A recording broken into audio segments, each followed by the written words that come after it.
Keeping our glucose levels steady is the foundation of physical and mental health. No question. Actually, I got lots of questions because that's not true at all.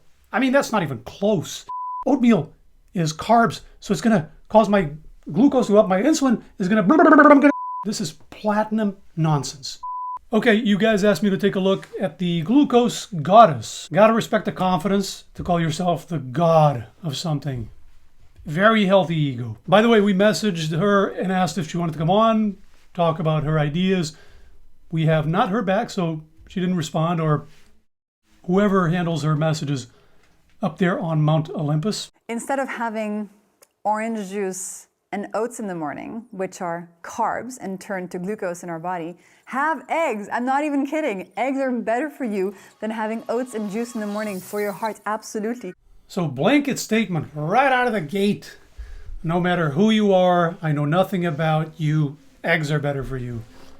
I can easily give you examples of people who would be better off with the eggs, others who would be worse off with the eggs. Egg allergy, one of the most common food allergies on the planet. So careful with the blanket statements. So we need to have a deep look at what's going on with eggs, what they actually do to our health, because many of us are still stuck in the 90s when it comes to what eggs do to us. And many things from the 90s we've moved on from, so it's time to move on from bad egg science. So let's get into it. Okay, great. So she's going to point out the bad egg science, and she's going to steer us towards the good science, I guess. Great. Is the yellow chair supposed to symbolize an egg? What is in an egg? So, this is an egg, and we have the yellow, or the yolk of the egg, and we have the white part of the egg. So the yolk of the egg is mostly fat. So it has 5 grams of fat, of which 185 milligrams of cholesterol, important word cholesterol for this episode. It has 3 grams of protein, and it has a ton of vitamins, minerals, antioxidants that are super healthy and good for us.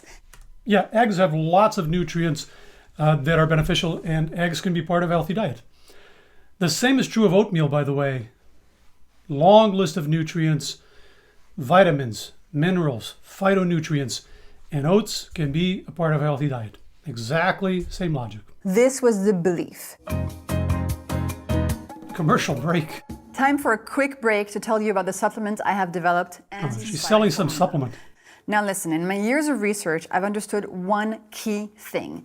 Keeping our glucose levels steady is the foundation of physical and mental health. No question. Actually, I got lots of questions because that's not true at all. I mean, that's not even close.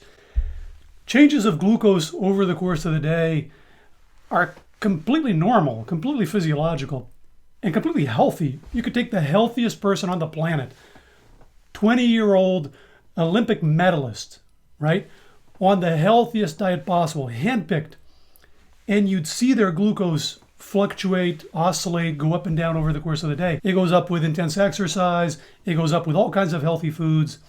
So this idea, I've never seen someone actually draw a straight line on the screen to suggest this idea that you're going to keep your glucose flat. It's a very damaging idea because this telegraphs to the public that changes in glucose going up and down after a meal or after exercise or after an activity is problematic. This is where we get people terrified of eating a piece of fruit or asking, should I be eating sticks of butter and bacon because that keeps my glucose flat? Complete misunderstanding of physiology, of nutrition, of health.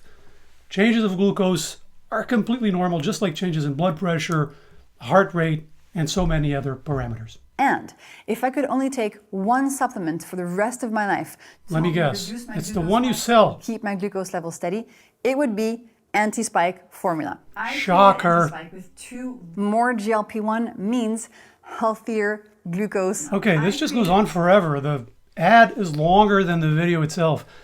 Let's take a look at the sales page to see what this supplement actually is. Okay, so I just took a look at the sales page for this. There's no trial on this supplement. It's never been tested, right?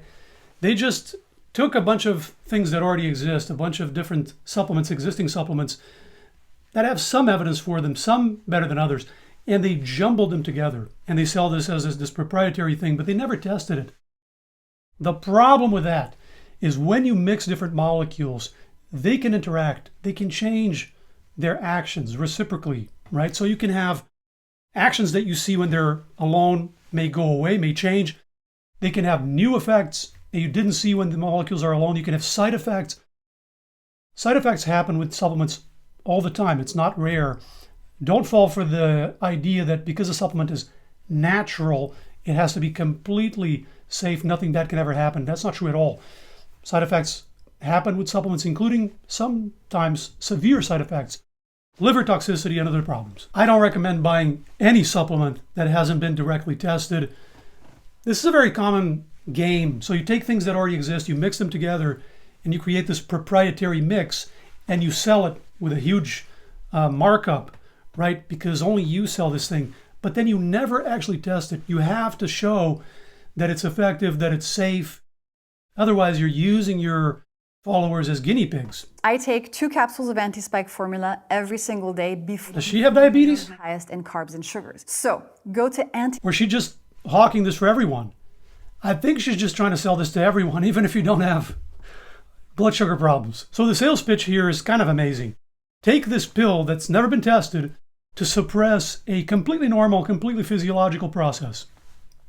What? This is like saying, here's a pill that I've never tested, by the way, to keep your blood pressure or your heart rate flat all day. If you go to the gym, if you get excited over the course of the day, if you go up a flight of stairs, if you have sex and your blood pressure changes, your heart rate changes. Nope, we don't want that. Take this untested pill to suppress a completely normal physiological function. It's insanity. She told me I want my glucose flat all day, which is not true at all. Don't worry, she's now selling me a pill to do that, to solve the problem she just created. See how that works? This doesn't mean everything she says is BS. You guys sent me some of the memes with the food order stuff, right? Eat your veggies and your protein before your carbs, before your rice, stuff like that. Yeah, those are based on solid science. There are studies to back that up. And those can be helpful for people who have trouble controlling their blood sugar, people with diabetes, with prediabetes. So yeah, use those things if they help you. But this stuff, scaremongering over changes in glucose that are completely normal, a healthy person should be worried about it and take an untested pill and be scared of oats. This is platinum nonsense. Cholesterol is a molecule in our body that is essential to life. It creates our cell membranes, and we are composed of trillions of cells. If we didn't have proper cell membranes, our body would not be able to exist, to survive. We would not be alive. It's essential, also, cholesterol is essential to produce things like hormones. It also creates the protective shield around our neurons. It protects our brain cells. Cholesterol is a very, very, very important molecule. And in diseases where people cannot make cholesterol, you see a lot of malformations, a lot of issues with development, with cognitive impairment, and so forth. Okay, all of that's true. Just be careful with the notion, very common. By the way, she didn't say that. That's not a criticism of her. But you hear this very often on social media. Cholesterol has all these important functions, so why would you want to lower cholesterol level in the blood? Just leave it very high. That is medically and physiologically absurd. There's all kinds of molecules that play crucial roles throughout the body, and you don't want the blood levels too high. Glucose is vital throughout the body, and you don't want blood levels too high. Many other examples, sodium, potassium, on and on and on. So just careful about that. Switcheroo, that's very common on social media. Again, that's not a criticism of her, just a general point. By the way, good to realize that cells throughout your body produce their own cholesterol, in your skin, in your muscle, and everywhere. Tip of your nose, your brain produces its own cholesterol, right? So cholesterol levels inside cells produced by those cells are one world, and then blood level of cholesterol is a different galaxy. So that's where a lot of times doctors will say, careful about your cholesterol levels. It doesn't mean you're reducing cholesterol everywhere and you're not going to have enough for your brain to function, etc. All right? The cholesterol you eat does not become the cholesterol in your veins. The scientists found that the liver, our liver, actually produces 80% of the cholesterol that we need, that we have. Only 20% of the cholesterol in our body actually comes from eating cholesterol. Okay, she's mixing a couple things here. One thing is all the cholesterol in our body, most of that is tucked away in cells, like I said, produced by those same cells, right? Peripheral cells, peripheral tissues. Then we have the blood compartment, cholesterol that's circulating in the blood, and there a good chunk comes from the liver. Yeah, the liver makes a lot of cholesterol for that compartment. And then a smaller fraction, a smaller chunk comes from diet. In most people, that's true. And only a very small fraction of the cholesterol you eat will actually make its way into your body. So that's true for most people, but then you have about 20, 25, 30% of people who are so-called hyper-absorbers of cholesterol. They just absorb a ton from the gut. So we got to be careful with the blanket statements. Again, it's true for most people. Most of the cholesterol you eat is not absorbed and doesn't end up in your blood. It gets excreted. But we have a substantial number of people for whom this is not true. That dietary cholesterol, especially from eggs, does not, and I quote, significantly impact blood cholesterol or increase cardiovascular risk for most people. Okay, so the effect of dietary cholesterol, of cholesterol from food, on your blood cholesterol level is small. It's not zero. It exists, but it's modest. And this has been shown in a gazillion very tightly controlled trials. So it looks like this. If you start out with no cholesterol in your diet and you add some, let's say the equivalent of one egg, your LDL cholesterol goes up by about 6 or 7 points, average. But what's interesting is it plateaus pretty quick, right? So by the time you add a second egg, it goes up less, maybe a couple points. And then by the third, fourth, fifth egg, it barely makes a difference anymore. By the way, same thing has been shown for ApoB, which is a more reliable metric of heart disease risk than cholesterol or LDL cholesterol. Similar thing. So there's an effect with eggs, with dietary cholesterol. ApoB will go up, but it's modest. It's not a big effect for most people. Now, notice I said if you start with no cholesterol in your diet, right? Precisely because of that plateau. If you already start with substantial cholesterol in your diet, like most Westerners, right? Most people in Western countries are eating diets where there's already a substantial amount of cholesterol. Most of them are already going to be at that plateau, right? So if you add more eggs on top, you're not going to see much difference. And so some studies run into this problem. They start out with a Western population, they add eggs, and they say, oh, it didn't make a difference for serum cholesterol, so eggs make no difference. That's partly true in that range, but you've got to look at the whole range. So some of the studies that she's citing saying there's no significant effect probably have this issue. And again, this is for most people, right? This curve with a plateau, this is the average of thousands of people. There's an effect of eating cholesterol on blood cholesterol, but it's a small one. So this is what most people are probably going to see. Then we have those 20 or 25 or 30% of hyperabsorbers. The effect for them is going to be larger. It could be 20 points, 30 points or more. Then we have hypoabsorbers, right? Where the effect is going to be smaller. You might see no effect of going from zero cholesterol to some. So again, bear in mind, individual results may vary. And this is pretty easy to test for yourself. Eat a certain diet and measure your blood work, and then change your diet for a couple of weeks or a couple of months and then measure again. After this research came out, and because of the mounting amount of evidence, in 2015, the US Dietary Guidelines were updated and they removed completely cholesterol limits. They said we no longer have to have a limit on eggs. This was in 2015. We no longer have to worry about foods that contain cholesterol. The guidelines never said that. This is like an old talking point from 2017 Twitter or something. So here's the guidelines. She's talking about 2015 edition. This is the section on dietary cholesterol. The recommendation to limit consumption to 300 milligrams a day is not included in this edition, but this change does not suggest that dietary cholesterol is no longer important to consider. Individuals should eat as little dietary cholesterol as possible while eating a healthy diet. So that's the opposite of what she said, right? The guidelines never said that. I know where she's getting this idea because this was like a common talking point and a common back and forth back in, I don't know, 6 or 7 years ago on social media. When these guidelines are being worked out, there's all kinds of documents. And there was an advisory document, an advisory report that was written that said, oh, let's not worry about dietary cholesterol anymore. And that got shared on social media a bunch. But that never made it to the guidelines. The guidelines disregarded that. So the guidelines never got changed in the direction of saying we don't worry about dietary cholesterol anymore. This is a misconception. She hasn't really looked at the guidelines. She heard this about that document. She's confusing the actual guidelines, the official guidelines from the USDA that go out to the entire country with this document. Anyway, I'm not even necessarily a fan of how they worded it here. I think this could be worded differently, more nuanced. I don't think this is entirely accurate.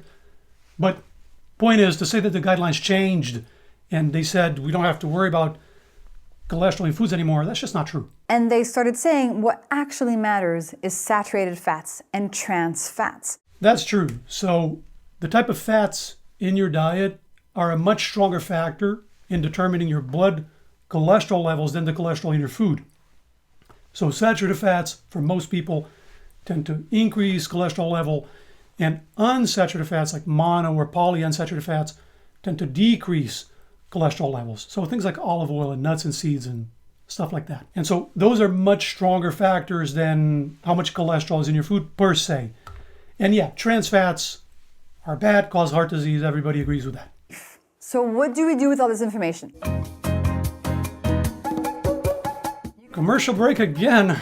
Religiously, they are the foundation of my diet. She's selling some other supplement now. Adding the molecules and anti-spike has really allowed me to get to the next. Oh, it's the same slop. One, bloating.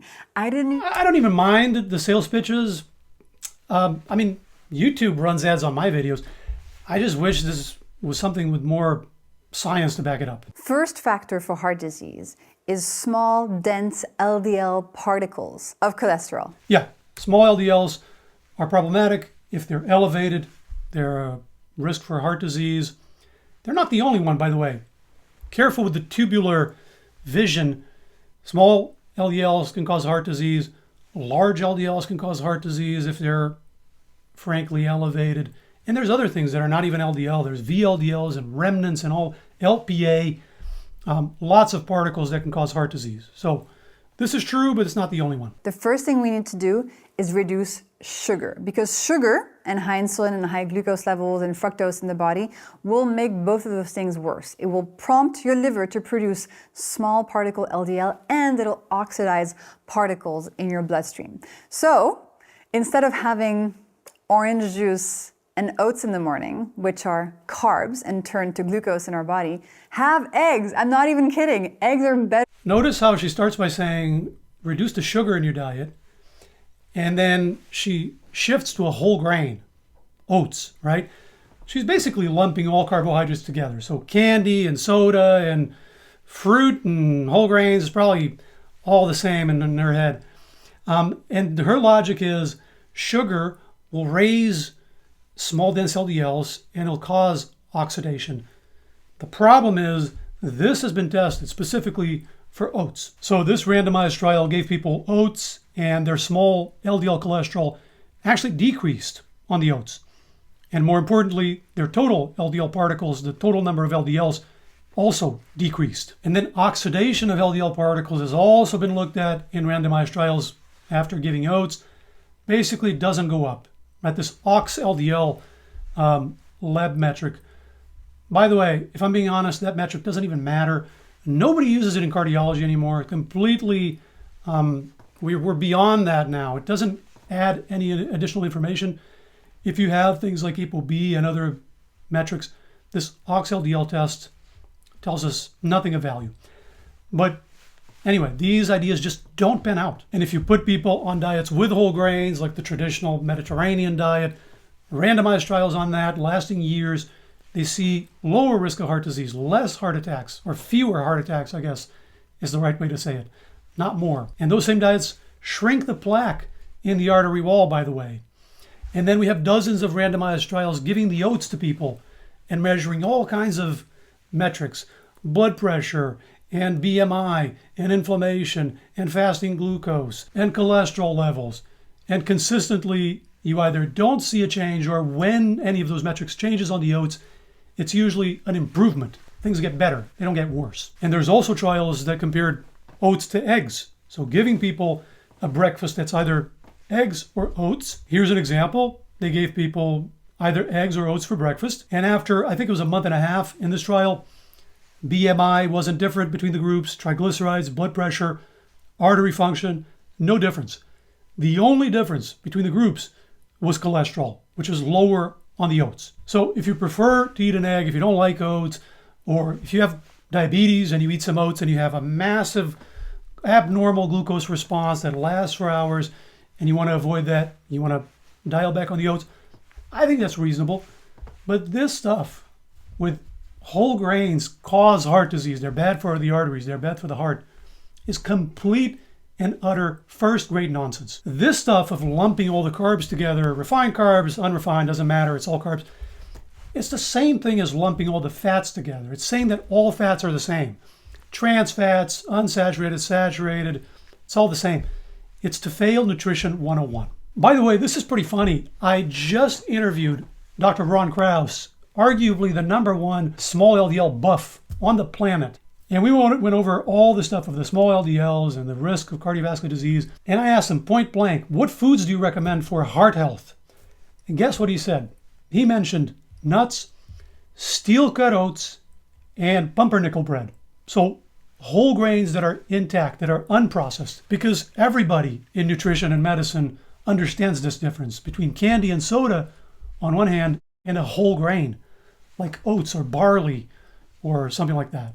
Right? It's only influencer nation that doesn't get this. There's a great study called "1 Egg a Day Improves Inflammation When Compared to an Oatmeal-Based Breakfast Without Increasing Other Cardiometabolic Risk Factors in Diabetic Patients." So this study shows that people with diabetes, when they replace their oats, their porridge, with eggs, the inflammation in their bloodstream, the inflammation that could be causing problematic heart disease, goes down.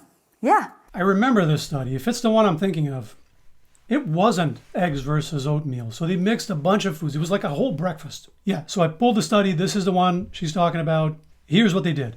A typical breakfast was 1 egg, vegetables, 2 slices of bread, or 2 tortillas, and then the other group had oatmeal with milk. So it's not replace the oats with eggs. It's a bunch of foods. It's a whole breakfast. In fact, the eggs are a minority of what they're eating. The breakfast was over 300 calories, so they gave them 300 calories worth of oats and milk. But 1 egg is like 80 calories, right? So in order to match the calories, they let them eat all kinds of other foods with the eggs. You see, it's not an eggs versus oats experiment. So the egg is like 20-25% of the calories. Most of the foods they're eating are not eggs. They're eating a bunch of other foods, and then there's an egg in there. So to say that this study is looking at the effect of eggs versus oatmeal is to completely misrepresent what they did. Maybe the changes they saw were because of the vegetables, or maybe because of the bread. How do you jump to the conclusion that it's the egg when the egg is like 1/5 of the calories in there? Now, in her defense, the authors of this study, I actually remember this, they called this study, the title that they chose was 1 egg a day lowers inflammation, or something to that effect. 1 egg per day improves inflammation when compared to oatmeal-based, right? So the authors themselves misrepresented their own work in the title. This is a terrible title for what they actually did. So I would say the blame is shared. It's not fair to put all the blame on her when the authors themselves write that title. Probably she saw this title and she ran with that. She didn't actually read what they actually did. But, I mean, we can't be doing that, right? I mean, the whole point of somebody breaking down science for the public on social media is that you're going to scrutinize. You're going to go over what the science did. Otherwise, and what's the value of this? If we're just repeating titles, you can do that. You don't need influencers. Okay, guys, there's another issue with this paper. I'm actually looking at it, and they show that the inflammatory marker on this breakfast that had the vegetables and the bread and the egg and the tortillas was a little lower than the oats and milk after eating. The problem is they don't show the values for inflammation before the meal. So this is meaningless. How do I know the difference wasn't already there? How do I know the difference wasn't bigger and the oats reduced it? Like, I can't conclude anything, right? I can't go in either direction. Like, I can't, it's an experimental design that doesn't allow you to conclude anything. And we have tons of randomized trials looking at oats and inflammation specifically, just giving the oats, looking at inflammatory markers, and usually you don't see a change. In a few you do, and it's usually improvement, lower inflammatory markers. Eggs are actually way better for you than a lot of our breakfast foods. And eggs are actually way better for our heart than a lot of the sweet and starchy and highly processed foods that we have in the morning. Sure. Eggs are probably better than Cocoa Puffs and Fruit Loops and whatever people are having. I would recommend eggs over those foods. But that has nothing to do with what she's saying just now, right? She's comparing eggs to oats.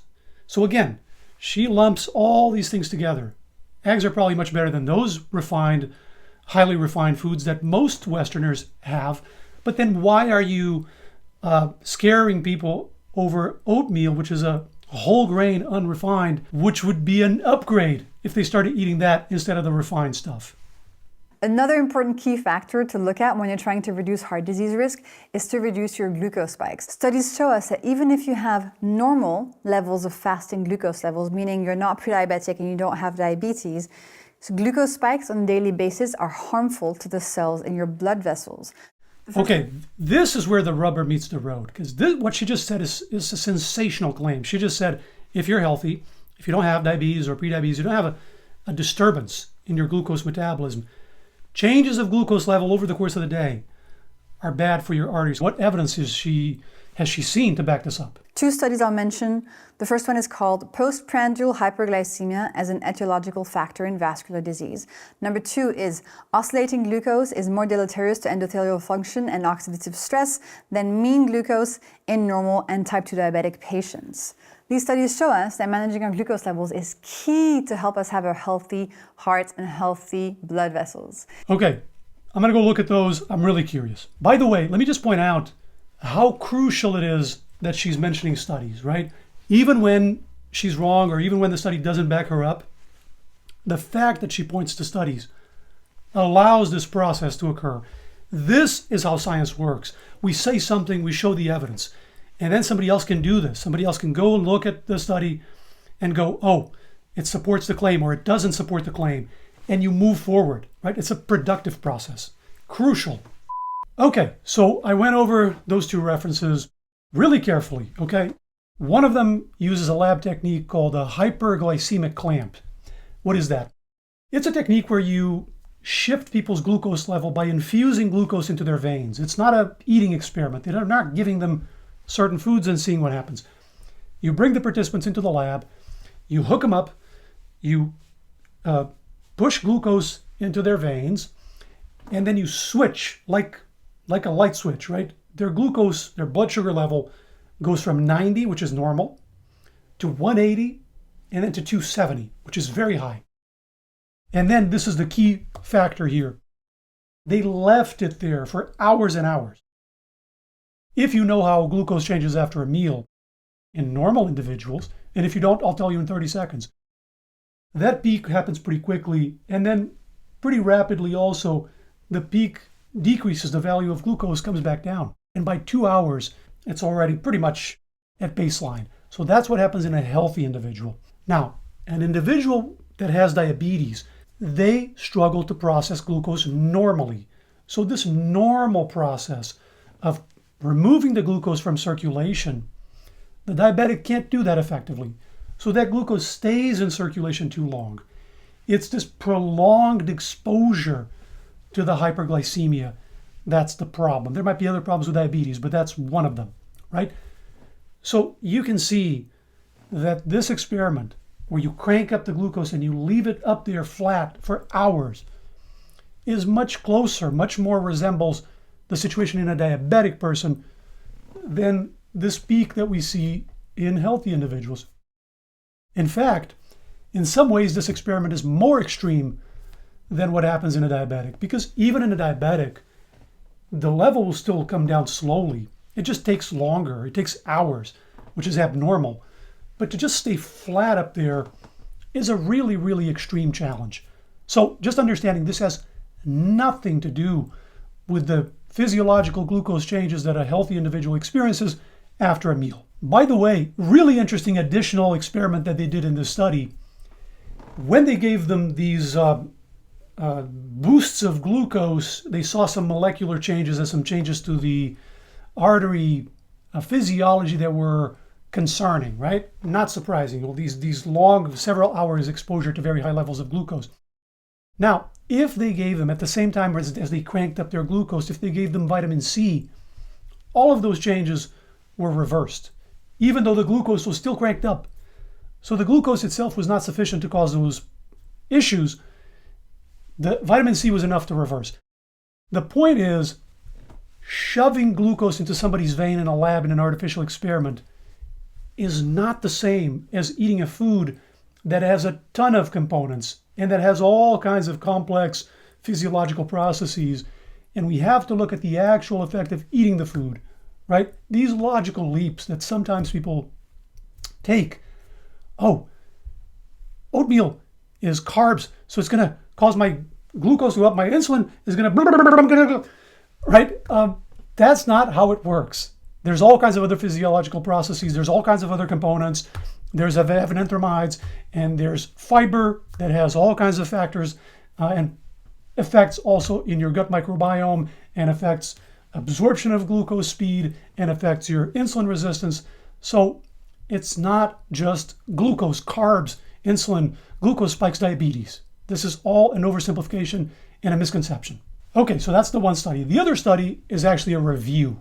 A review is when scientists take a look at a field or a question and go over a bunch of studies on that question and kind of give you a summary. They say this study found this study found that, and they go over all the references, right? The citations. So I went over it really carefully. Every time they touched on something that was related to this question, I checked their original reference, their citation, opened that paper and looked at what they did. I went over a couple of dozen of these studies. Took me a little bit, but worth it. The vast majority of these studies that they're citing, that this review is looking at, are looking at the same technique, the clamp, the hyperglycemic clamp, infusing the glucose and cranking it up for hours. We already talked about that. A number of other studies are looking at people with diabetes or related impairments of glucose metabolism, not healthy individuals, okay? There was only one study I found out of all those references in these two studies, these two citations that she mentions, that did something related, that looked at this question. It was an interesting trial. They took healthy individuals and they gave them 2 meals on separate days, right? One at a time. Either a high carb meal or a high fat meal. And then they looked at inflammation, markers of inflammation after each meal. And what they report is that in those healthy individuals, inflammation went up after the high fat meal. The high carb meal did nothing. They also looked at diabetic patients, same test, and inflammation went up on both meals, after both meals, but more so after the high fat meal.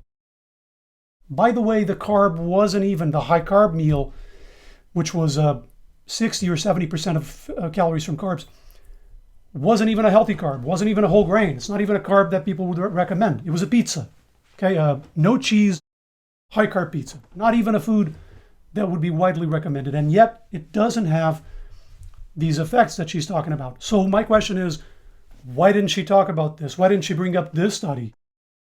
I went over her sources, and this is the only thing that comes close to testing these ideas.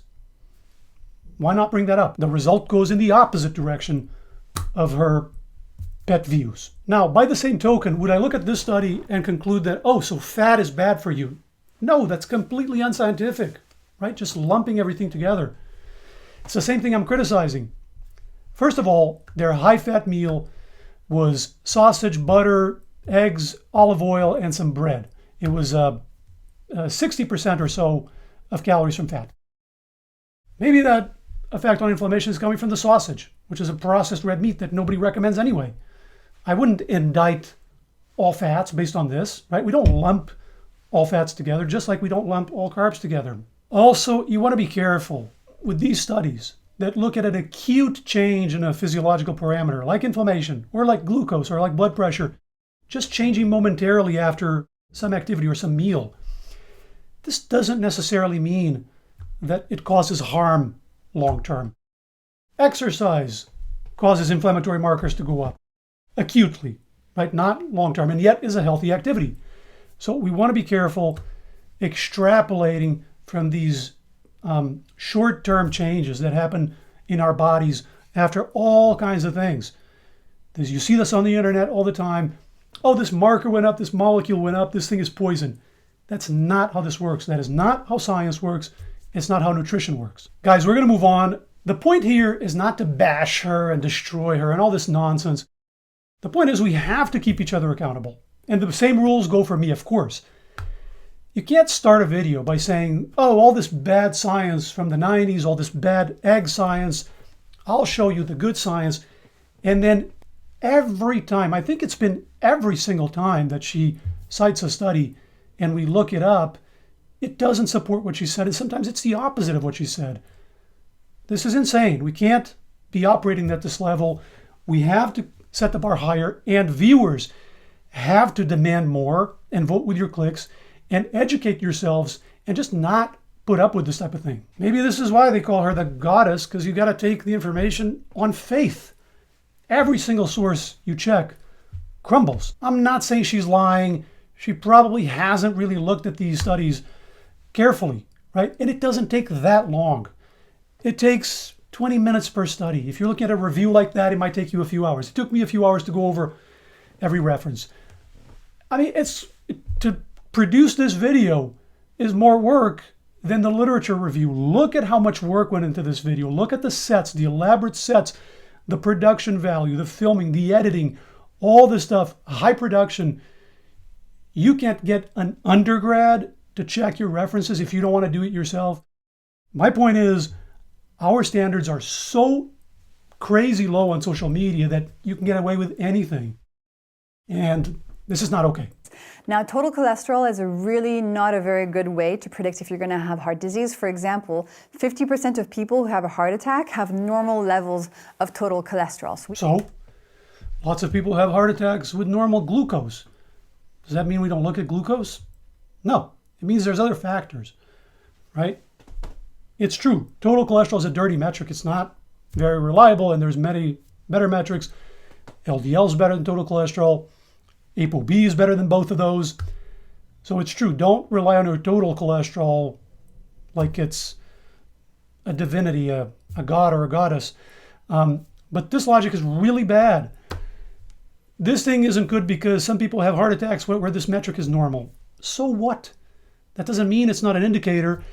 If you can have a heart attack with normal glucose, but if your glucose is high, that's worse. Your risk is higher. Look at your triglycerides to HDL ratio. So measure triglycerides, measure LDL and HDL. Then you do triglycerides to HDL ratio. C-reactive protein, that's another really important measure.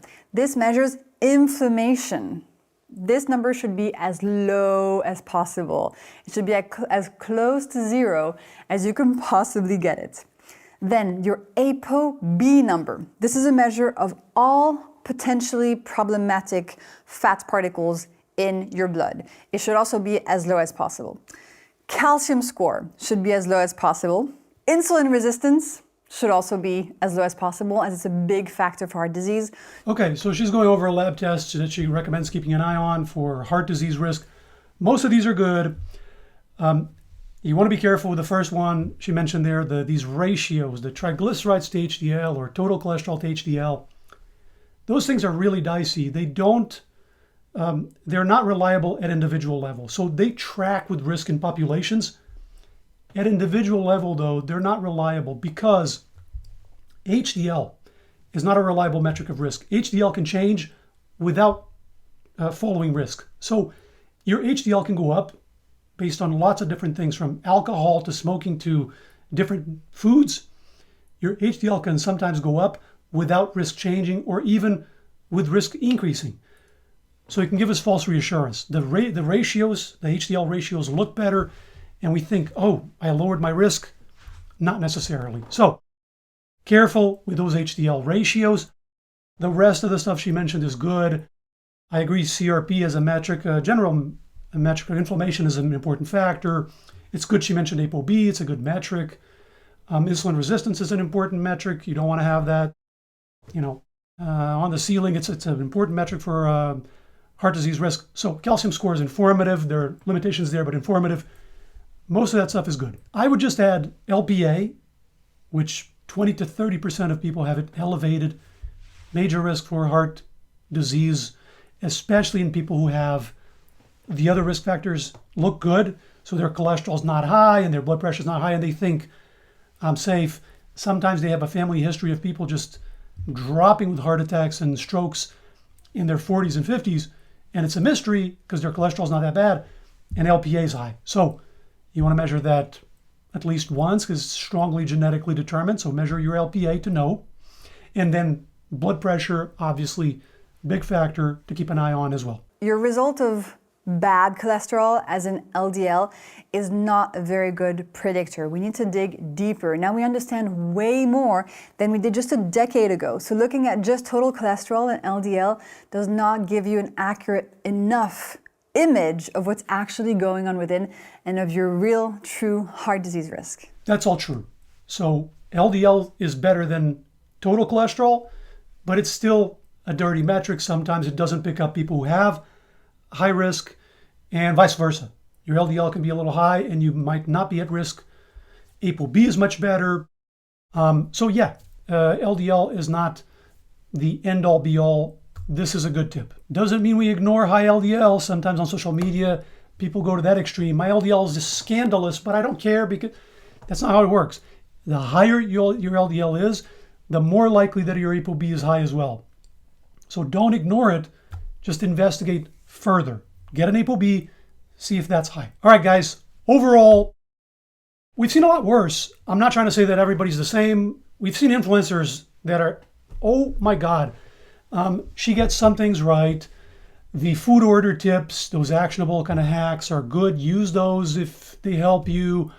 This stuff with the lab work was mostly accurate, so she saved it a little bit there in the end. The ideas about glucose changes are problematic. Avoid whole grains. Even if you're healthy, you want to keep your glucose steady. These glucose excursions are problematic. All of that is platinum nonsense. Just no scientific basis for any of that. There's a lot of repeating internet things without checking. There's a lot of citing sources without reading the studies, without being familiar with what the study actually did. Just very superficial. Take the things that work, but be careful. A lot of stuff is extremely flimsy and unreliable. If you think about it, this is basically what she's doing with the glucose is the same shtick that influencers use to fear monger. So they find something that is an issue for a specific group of people and then try to extend that to everyone, right? Tell everyone to be scared. So gluten. Gluten is a problem for people with certain conditions like celiac.